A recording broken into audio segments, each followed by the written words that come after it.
है प्रिया और आप देख रहे हैं हेल्थ 9, एक ऐसा चैनल जहां आपके हेल्थ से जुड़ी हर बात का ध्यान रखा जाता है, छोटी छोटी बातें बताई जाती हैं। और इसी सिलसिले में आज हम मुलाकात करेंगे डॉक्टर शैलेश जैन से।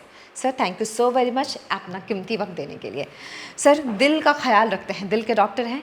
और सर, आजकल जो सबसे ज़्यादा इम्पॉर्टेंट बात चल रही है, इंटरनेट पे भी हर जगह सर्च किया जा रहा है और हर जगह आपने भी सुनी होगी, आपके पास भी बहुत सारे पेशेंट्स आए होंगे, ये बात चल रही है दिल्ली एनसीआर के एयर क्वालिटी के, है ना, AQI की बात चल रही है। तो सर, ये जो हवा है वो कितनी जहरीली हो चुकी है हमारे लिए? सबसे पहले तो मैं आपको मुबारकबाद देना चाहूँगा कि दिल्ली आज विश्व का सबसे बड़ा प्रदूषित शहर हो चुका है। दूसरा, आज का जो AQI हम देख रहे हैं 950 से 1000 के बीच का AQI चल रहा है। और PM 2.5 और PM 10 जो बेसिकली पॉल्यूशन का जो कण होता है, उसका साइज होता है, उसके बारे में बताता है। That level is also crossing around 900 845 के आसपास चल रहा है। तो स्थिति तो बहुत भयावह है। स्थिति इतनी भयावह है कि अगर हम ये माने कि आप इस वातावरण में रह रहे हैं दिल्ली के अंदर और आप इंडोर नहीं हैं, आप आउटडोर हैं, आप बाहर घूम रहे हैं, गार्डन में मॉर्निंग वॉक कर रहे हैं, तो आप दिन में अमूमन 50 से 60 सिगरेट पी रहे हैं। आप बिल्कुल सही कहा, बिना सिगरेट पिए हुए भी। और इसका बॉडी के ऊपर बहुत ज़्यादा असर पड़ता है। जो एयर पॉल्यूशन होता है, अगर हम हमारे सिस्टम्स की बात करें तो मेन एयर पॉल्यूशन से हमारा रेस्पिरेटरी सिस्टम वीक होता है। बिल्कुल सही। उसके बाद कार्डियोवैस्कुलर सिस्टम के अंदर दिक्कत आती है। थर्ड, जो हमारा न्यूरोलॉजिकल सिस्टम होता है, जिसको हम CNS बोलते हैं, जिसके अंदर ब्रेन और स्पाइनल कॉर्ड इन्वॉल्व होता है, उसके अंदर स्ट्रोक आने की पॉसिबिलिटी बहुत ज़्यादा बढ़ जाती है। फोर्थ, अगर ये पॉल्यूशन परसिस्टेंट रहता है तो कैंसर होने की संभावना बहुत ज़्यादा बढ़ जाती है। और फिफ्थ, जो अमूमन बच्चों के अंदर और फीमेल्स में खासतौर से देखा गया है, एलर्जी और स्किन एलर्जीज की संभावना बहुत ज़्यादा बढ़ जाती है। बिल्कुल सही बात। सर, दिल का ख्याल आप रखते हैं, तो हमारे दिल के लिए खास तौर से कितनी ज़्यादा खतरनाक है? और जो लोग सुबह मॉर्निंग वॉक ये सोच के करने जाते हैं कि मॉर्निंग वॉक से बड़ा फ़ायदा होने वाला है, और आप ये भी कहते हैं ना cigarette is injurious to health, तो जो सिगरेट नहीं पीते हैं वो बेचारे इतने सारे सिगरेट को इनहेल कर रहे हैं, तो कैसे बचा जा सकता है इससे? 2 पॉइंट पे अपन डिस्कस कर रहे हैं। पहला, दिल के लिए कितना खतरनाक है और कैसे बचा जा सकता है। बिल्कुल।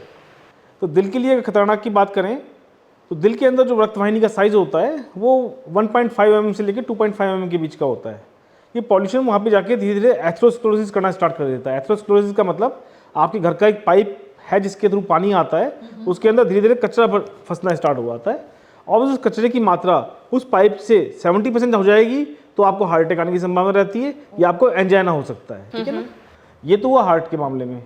अब इससे बचा कैसे जा सकता है? बचने के से 3-4 उपाय हैं। पहला, आप घर से बाहर निकलना बंद कर दीजिए।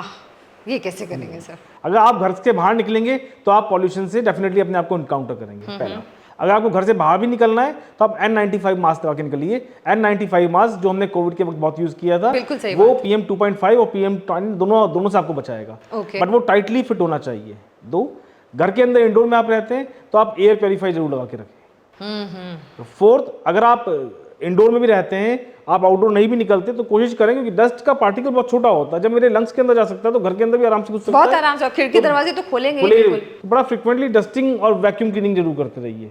और 6th, घर के अंदर ऐसे प्लांट लगाइए जो ऑक्सीजन ज्यादा बाहर निकालते हैं, कार्बन डाइऑक्साइड को ज्यादा एब्जॉर्ब। बिल्कुल सही बात है। और कुछ एयर प्यूरिफायर प्लांट्स भी होते हैं जो कि जैसे स्नेक प्लांट हो गया, है ना, कुछ ऐसे तुलसी, इवन वो भी एयर को प्यूरिफाई करता है। इतना फास्ट इफेक्ट नहीं होता but they are definitely helpful. हाँ, मतलब एक हेल्प तो हो ही सकती है एटलीस्ट। और सबसे ज्यादा दिक्कत क्या है उन लोगों को रहती है जो बेचारे ऑलरेडी डिजीज्ड है। राइट। जिनको अस्थमा की दिक्कत है, जिनको ब्रोंकोइटिस है, जिनको ब्रोंकाइटिस की दिक्कत रहती है, जिनका बाईपास सर्जरी हो चुका है, जिनका एंजियोप्लास्टी हो चुका है, उनके लिए स्थिति बहुत भयावह है। तो हम एज ए डॉक्टर सलाह देते हैं, अगर आपको इन 2 महीने दिल्ली में रहना, बिकॉज में 8 साल से हम देख रहे हैं किसी भी रंग की सरकार हो दिल्ली के अंदर या सेंट्रल के अंदर, स्थिति वही की वही रहती है। बिल्कुल सही बात। पराली जलना नहीं रुकता है, पॉल्यूशन वहाँ का वहाँ है, कंस्ट्रक्शन वही है, गाड़ियों की संख्या कम नहीं हो रही है। नोबडी बॉदर्स कि आप और हम मर रहे हैं या क्या कर रहे हैं। तो हमें अगर ऐसा लगता है कि हमें कोई प्री डिस्पोजिंग फैक्टर है तो हमें 2 महीने के लिए कम से कम इस शहर से 200, 250, 300 किलोमीटर दूर चले जाना चाहिए।